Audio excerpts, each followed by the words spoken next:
I was the creator and director of the feature-length Firefly fan film, Browncoats Independence War.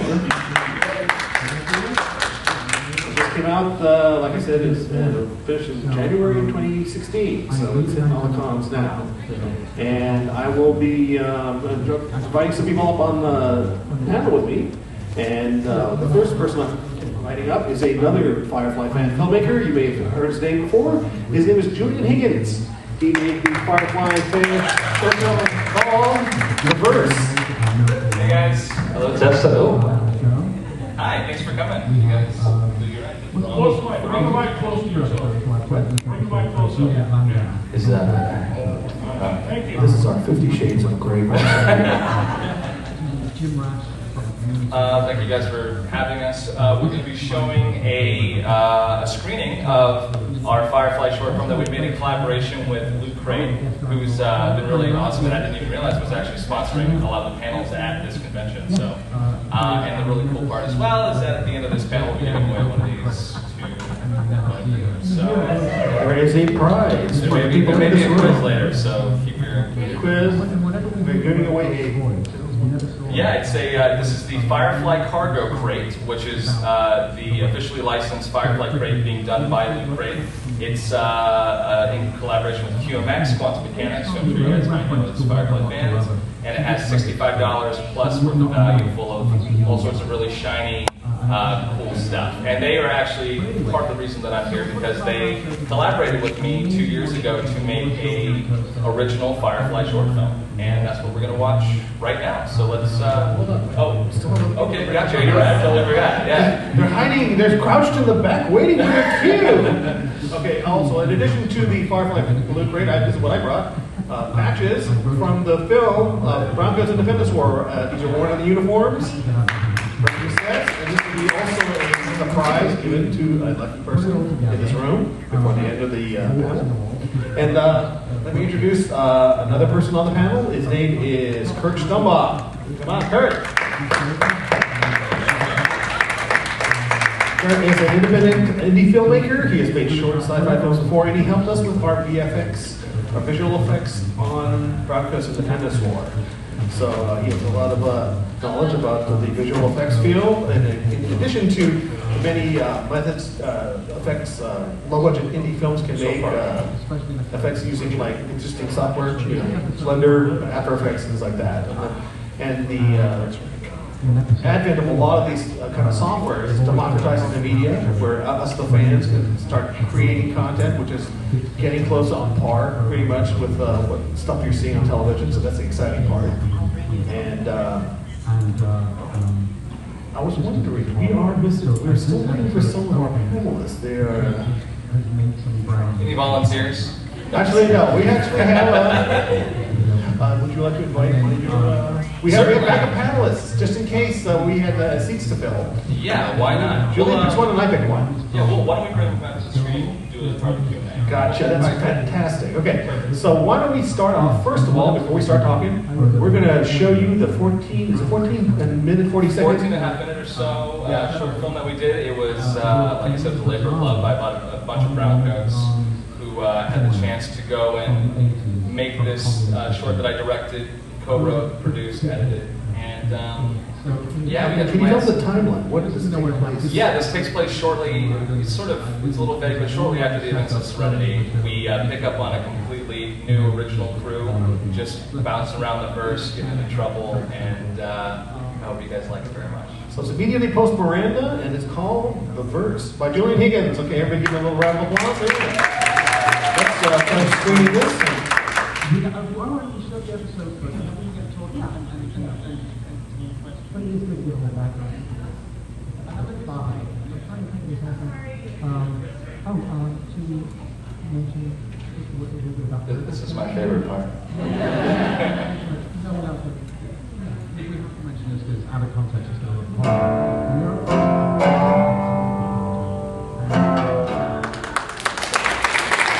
Thank you guys. So anyway, right now, this being the first part of the panel, I was going to open up the floor if any of you had any questions for Julian at all. Any questions about the film, how it was made, boxer briefs. Yes. You plan on making more? I mean, honestly, I would 100% love to make more. When we made this short, we did it in, like I said, collaboration with QMX and Loot Crate, who is doing a themed crate. If you guys don't know what Loot Crate is, it's basically like a Geek and Gamer subscription box thing. It's really fun. But it was in collaboration with their theme Galactic, so we thought it was just a one and done. We pitched the idea. They said, we're kind of working in collaboration with QMX, who has the merchandising license. We don't know if we can even do it. And we still sort of just like slid under the radar a little bit, hopefully, and haven't heard anything from Fox, but they seem like it okay. But as far as doing another one, we'd love to, and we have backstories for all these characters. We have some great ideas, and we're hoping we get to take the spaceship out for another It did seem like the beginning of something more. Like I said, it didn't feel like, it felt like the first part. In the first commercial break, it was actually an hour-long pilot. So, well, as we were writing it, the pilot is a guy named Peter Weidman, and the mechanic is Zach Finfrock, who are my co-writers. And as we were writing it, we're like, this is like writing Firefly and fast forward. It's like 2 times fast forward of like, get all the stuff in there, meet 9 characters. You know, it was kind of a challenge, but if we were to go back and do it, we'd like to go back and try to do just like a regular, standard length episode, and just give yourself a chance to read. It's kind of like, it's a lot to take in at once. Now, just I want to recognize a couple of the cast members in the audience right now. Absolutely. They're trying to hide, but we want to point the spotlight on them to embarrass them. Instead, we got Ewan Chung here, who played our businessman Chow right there. Yeah. And the beautiful Alex Marshall Brown, who played Annie, our bounty. I'm scared to go chasing you across the lot. I don't know why. There goes your what's funny is that I worked with Ewan on, Ewan did all the Chinese translation, all the Chinese language translation for this.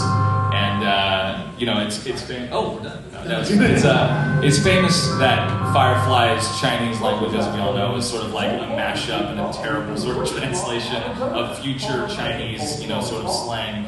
And Ewan was like, this is probably the most accurate Chinese that has ever been in a Firefly episode. As well as our actors can say it anyway. Just to segue, even though I'm jumping forward to my project, Browncoats Independence, where we had several fluent Chinese speakers, including one of our cast members who's actually a blue-eyed, blonde-haired Caucasian who went to school in Beijing. Wow. So his Mandarin is perfect. So everyone, actually a lot of our cursing, like I said, the Independence War, was original cursing. It was never different ones that were used on the show. And actually, these are actual curses that Chinese people would understand. In fact, we've screened it to some audiences with a lot of Chinese people, and they were like, I can't believe you said that. And everyone's looking at me like, what did he say? You don't want to know. So yeah, that was a little bit of fun. We're in California, the large Asian population here. We should be able to find people, could give us some fresh new Chinese swearing. So it's fun to play with. Question like, so how long was the shooting schedule? Oh, that's great. So yeah, we shot from script to screen. This was 1 month.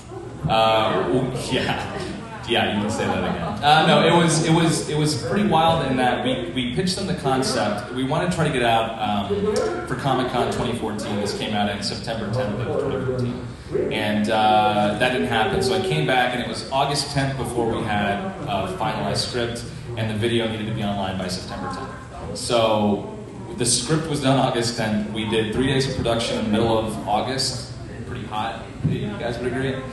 And then we had about 2 weeks of post-production for music, for all those visual effects, and there's the final product. It was breakneck speed.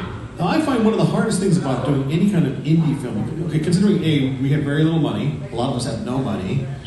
And the thing is that how do you find all the people to do your CG? How do you find the people to do your visual effects? I was wondering, did you line up friends who knew how to do special effects before you started, or did you have to find them when you decided to do the project?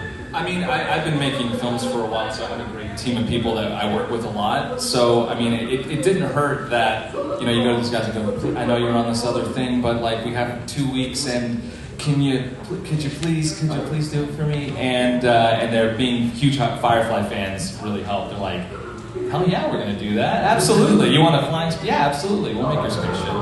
And it also helped us a lot that Firefly Online, this game that QMX has been working on or is still working on at the time, they had a bunch of model ship makers who we talked to them and they said, we'll pull one of our guys off, we'll build your ship, the Overland. And so he built that ship from our design from scratch, which is sort of an amalgamation of a couple different ships. Mostly the ship that, if you remember the episode Bushwhacked, we modeled it off of the sort of derelict ship that all the Reapers were on Bushwhacked. And the reason we did that was because the set of the Overland is a actual standing set called Laurel Canyon Stages, which is the actual set they used for that episode. So we figured we have this amazing on-screen used Firefly set, which, other than Desert Rocks, is probably the only standing Firefly set in existence. We're like, well, yeah, we have to base it off of that ship. And, it's just one of those little things that just gave it that little extra, hopefully, authenticity. Kind of twisting up to a little bit of my project, but one thing I discovered is there's a lot of people in the business, or a lot of people who work in various fields like costume design, art, and special effects who are all Firefly fans. In fact, Firefly fans are everywhere. Literally, I don't even think the studio has even realized how many Firefly fans there are. Because every time I go on set, I'm going to run into people and say, I'd love to work with them because I'm a Firefly fan. Just count me in. I remember the easiest thing for me to do was to get people working on my project. It's Firefly, like dangling like a chocolate in front of them. It's Firefly. Boom, they want to be on it. And we actually had a lot of effects artists. Originally, remember we got unfortunately, when you have people volunteering time who actually work on major motion pictures, when the picture comes up, they get yanked away and stuck. So I have this long list of films I'm angry at that stole all my crew. Everything from Independence Day Resurgence to Ant-Man. You stole my people! Because they're volunteering for free to work on a Firefly film, but they got to do the paid work first. So now, unlike mine, your film. Now, I had to get mine done in a month, but you seem to work with a lot of volunteers and a lot of things. You guys had a really long production. Oh yeah, 3 years. There were 67 shooting days. That's not shooting. That's a lot. Do we have any film professionals in the audience? Hands up. Anybody working film at all? Yeah, we got a couple. So you guys know that's a lot. Well, it was a war film shot at night because the entire story takes place from sunset till dawn. So it's the entire night before the surrender of the Independence Army. And it's funny because during the summertime, sun doesn't set until 9 o'clock. But then the sound curfew is 10 o'clock. So we rush out there to get 1 hour of filming, within the time. Because you're using live blanks and live. We use a lot of live weapons, a lot of explosions in mine. I'll show you a little trailer from mine. I should tell them that little trivia note about Gina Torres. Yeah. Okay. Because the Independence War, the short assault rifle that one of my lead actresses is using, and she's dressed like Gina Torres' character from the war sequences in Firefly, is exactly the same weapon that actually Gina Torres carried in the pilot. I actually made special arrangements to get that delivered to the set so my actress could be using it. So she's firing away, and she was super happy the fact that she's using the same gun that Gina Torres used. And there are actually other props from the movie that actually we were able to put in the film. So there's a lot of in-jokes. One of the things I do want to also kind of mention the fact that I discovered that some people mention there's so many in-jokes. I think you're going to have to watch it several times to catch all of them because it's almost like sensory overload. I mean, all the fans, we know every joke. We'll know the deep cuts. The can of beans. For example, deep cut reference from this. Does anybody read Serenity Leaf on the Wind, the comic? Anybody read that comic? So in the opening, this is just one of those ones that nobody will ever get, but in the opening of ours, that news pundit, that sort of Rush Limbaugh kind of character, is actually featured in the first 3 or 4 pages of that comic, bitching about browncoats and all these attacks and the whole thing. So we're just like, yeah, we'll make it that character, and maybe 2 people will get it. That guy's fun. Well, that's the great thing. It's like when you stick in a bunch of Easter eggs everywhere, and hopefully all the fans. I feel like dancing. What is that? It's the room next door. Sure is loud, yeah. Sorry, I'm just... Yeah, I'm ready. Anybody got the karaoke mics? Does anybody have any more questions about ours? Otherwise, we should show your trailer. Anybody have any more questions about the production? Yeah. Scott, what was your pleasure and how did you go about? I'll be right back. Talk about that. Yeah, I don't, generally it's kind of taboo to talk about, but it was through QMX and through Loot Crate because they were working on so like I said, sort of official crate, which is what these things are. They're sponsored the panel, and or some of the panels, and so they managed to pull some of the other marketing stuff. It was not a lot of money. It really was not. It was enough to make sure that we could get some of those locations and like get the costumes and all that, and pay some of our post guys some stuff. But it was piddly money. Anybody else? Okay, why don't we show yours? Actually, our AV guy is Hey, here. just walked out. No, that's okay. We'll talk a little bit more about that. Kurt here. Yeah, let's get Kurt I some want to time. give Kurt some time. Kurt Stumbaugh here is a visual effects person, and he also. Oh, you ready to go? Is he ready to go? Which one it was? Oh, here you go. I got it. Well, the second one's not really a trailer; it's more of a teaser. It has a lot of still images in it. Remember, why'd you play number 02? Well, I can't see the title. 03. 03. And what's important about this is that Francis is actually going to be doing a screening of this film, which is a feature-length Firefly film, which I have to tell you guys, it's phenomenal. They'll be doing a screening here tomorrow. 02. Saturday they'll be doing this? Saturday at 4:30 in the next room over. We're going to be screening the entire movie, and there will also be casting crew members there with us to answer questions, or you could just hurl insults at them. I don't know. Okay, this is actually just a trailer of the film, and it isn't a war movie, as you know. So let's check it out and see. And it is. You can notice the big difference between the two films.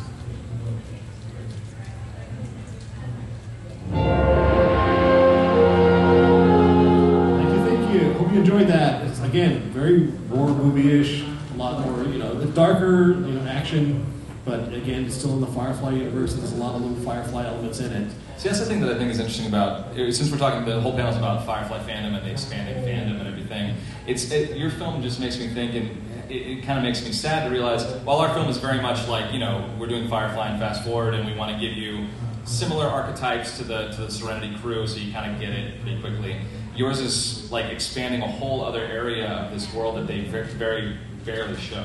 And I'm just like, it was such a rich, and it still is such a rich verse full of stories, and like, it doesn't just have to be a bunch of smugglers on a ship. It can be this war drama and this epic, sort of thing that shaped this whole verse. And I think that's so cool that you went that direction instead of the other one. Well, thank you. Yeah, a lot of the fan films, try to occupy basically the same universe as kind of the time frame of the show.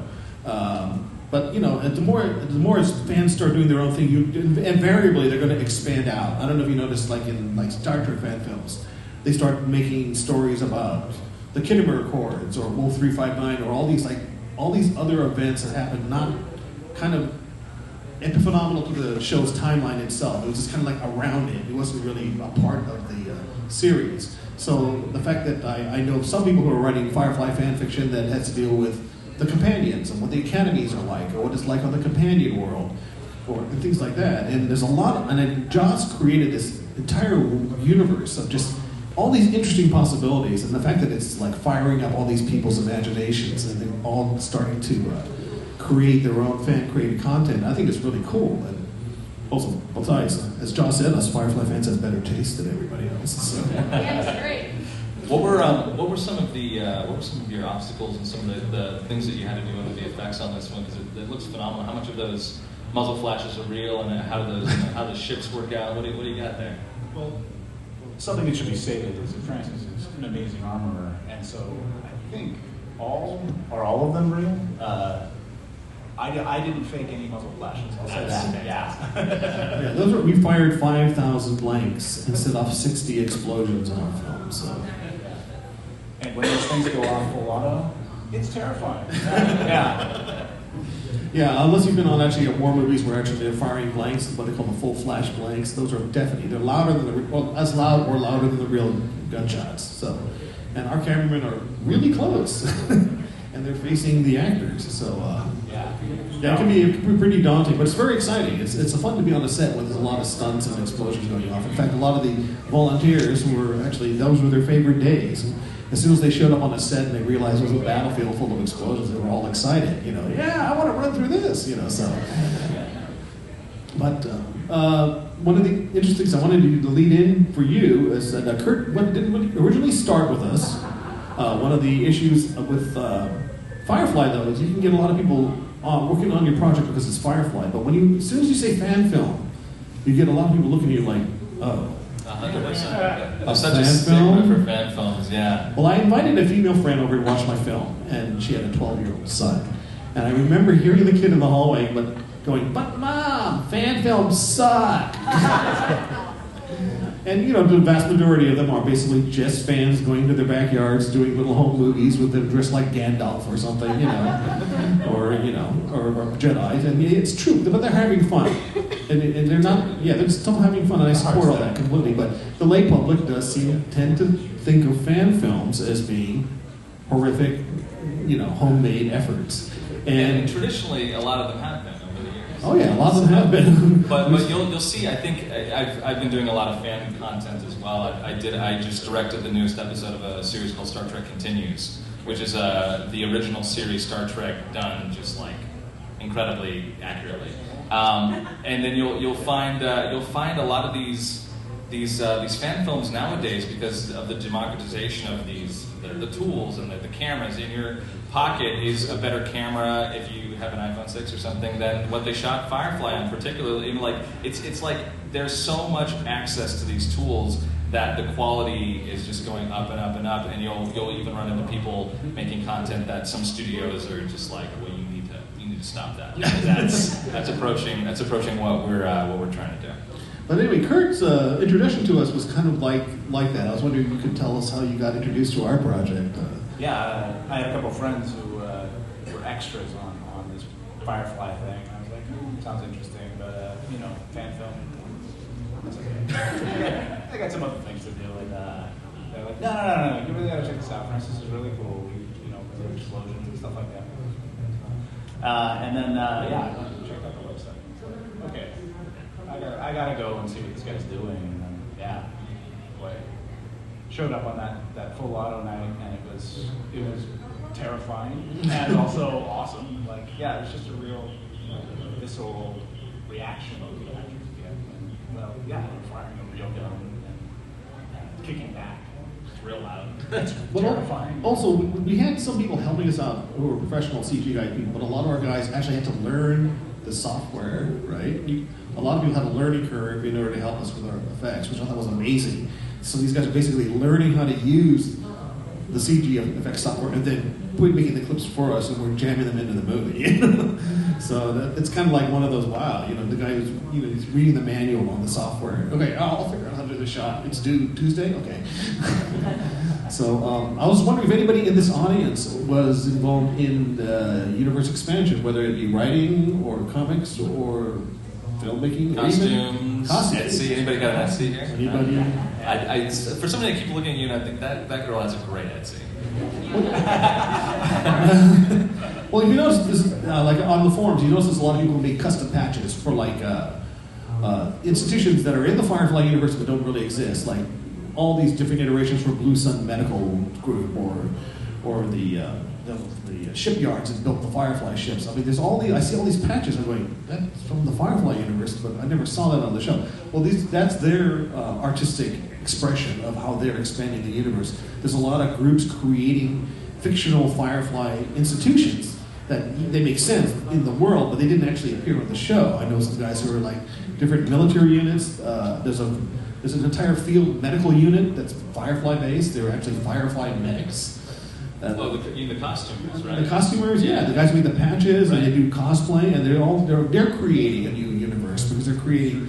In fact, one of the battle maps I had in my film, I actually asked almost every Browncoat military unit reenactment group, and they all create their own identities. The 47th, the 17th, whatever, and they're all around the world. Some of them are in Europe, and I asked them, can I have your logo and permission to use your unit's name in the battlefield map?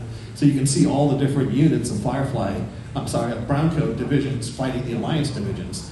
And that are based off of actual costume groups. Yes. From across. So if you look at the battle map, you're going to see Firefly fan clubs from Great Britain, representative, Australia, Utah, and the guys are all saying, hey, that's my unit. They go, yes, and you're fighting the Alliance. on this map. So. Did you guys have any questions about his film at all? We went through some questions for me. Anybody? Any curiosities out there? I am going to be screening it though. That's a good completely tomorrow, and then there'll be a large, long Q&A for us after the film. So I'm sure a lot of people will have more questions about that after the screening of that film. But anybody have any questions in general about the expanding Firefly universe? Let's see. There are 2 films. The one in Florida, he's trying to get his done. Shadows of the Wind is another California Firefly fan film shot in Sacramento. Actually, they're filming now. Yeah, I'm aware of Frank. Hey, Kat.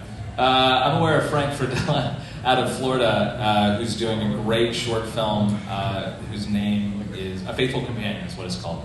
And it's this great story. Again, we're talking about how yours covers this great drama war thing that sort of shaped and broke the verse in a way that splintered everybody off to these different worlds. He's doing a story that basically covers what it was like for a companion, like what it means to fall in love as a companion, and what the sort of drama of that is. So it's called A Faithful Companion. You could probably find that if you Google it or look on Facebook, and they're popping up everywhere. Shadows of the Wind is Jocelyn Fisher's project. I'm not quite sure. It is not X-rated. I'm sorry. And I think she's probably going to kill me because I don't really know her story, but I thought it was about the childhood of some of the characters. Some of the characters from Firefly, childhood adventures of some of them, which I thought was an interesting take. Now we're going way back.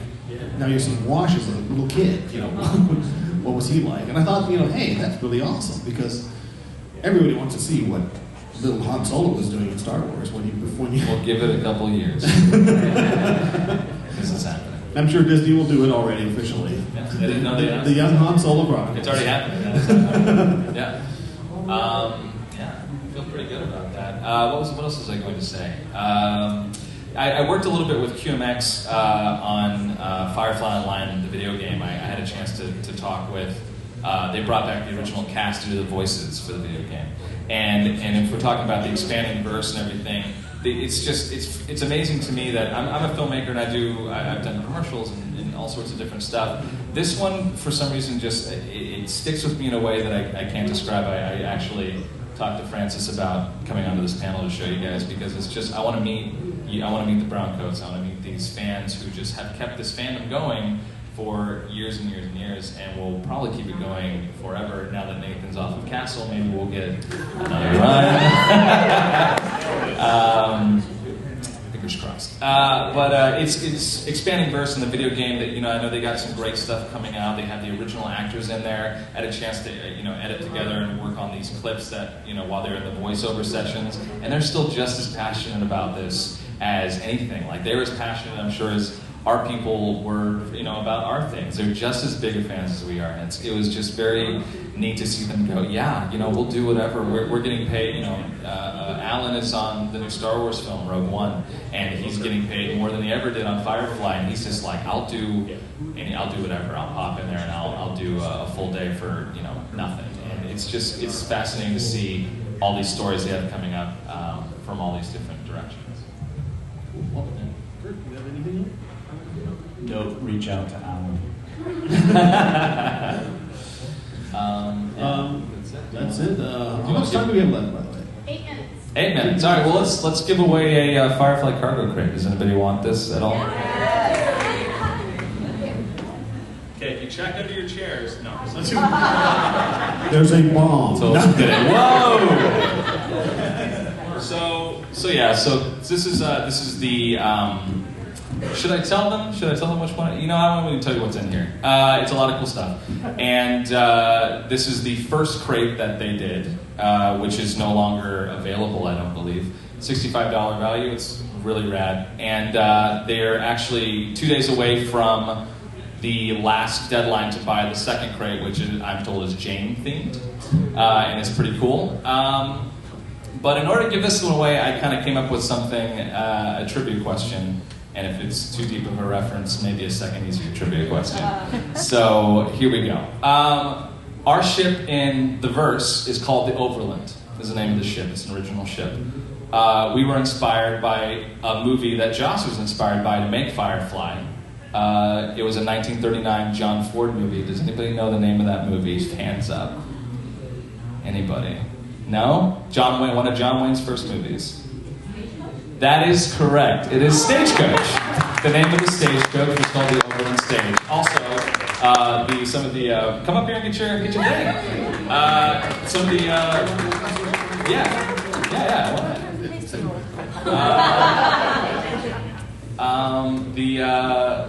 you're very welcome. Congratulations. And I think also in all your yellow bags, they have a flyer for like 10% off of the next crate too. So check that out. And did you want to do a question for your panel? Can you do that for you? Really good. Oh, cool. Yeah. The second one is super easy. This is a consolation prize. I'm giving away. I just brought these. These are actually patches from the uniforms of my movie. They're custom made for the units depicted in the film. Okay. These aren't being sold. Well, wait, hold on. Let me talk to my.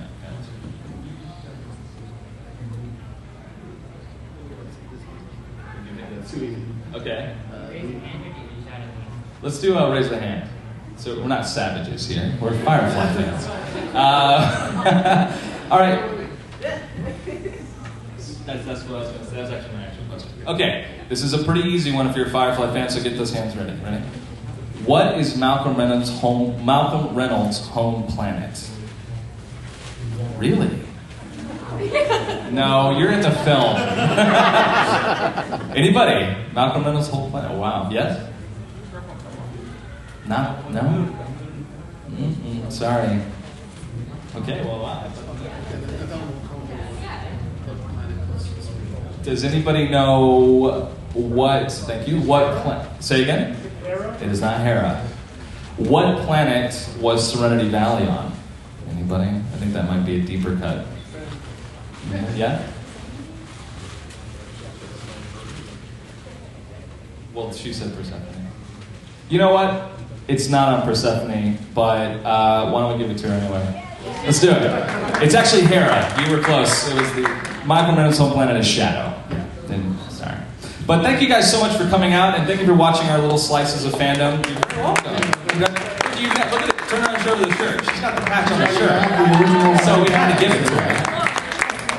Thank you guys, and thank you, Francis, for having me. If you guys want to check this out, it is already online. It's been online for a couple years now. It's called The Verse. It's on YouTube. And if you want to add us on Facebook to see if we have any more updates about an episode 2, The Verse movie on Facebook.